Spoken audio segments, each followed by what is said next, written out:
Now, the Bangladesh Nationalist Party has launched an anti-Indian products campaign, which is being heavily criticized by Bangladesh Prime Minister Sheikh Hasina.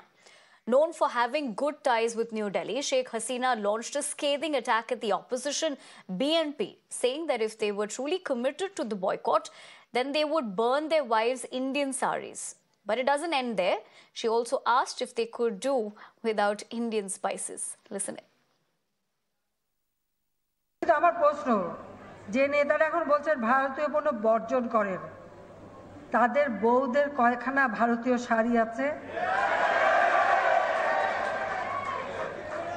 তাহলে বউদের কাছ থেকে সেই শাড়িগুলি এনে কেন পুড়িয়ে দিচ্ছে না তো আমি এখন বলবো আমাদের এই বিএনপি নেতাদের যারা যারা ভারতীয় পণ্য বর্জন করবেন সবার বাড়িতে যে তার বউরা যেন কোনো মতে কোনো ভারতীয় শাড়ি না পরে তাদের আলমারিতে যে কটা শাড়ি আছে সব এনে যেদিন ওই অফিসের সামনে পরাবেন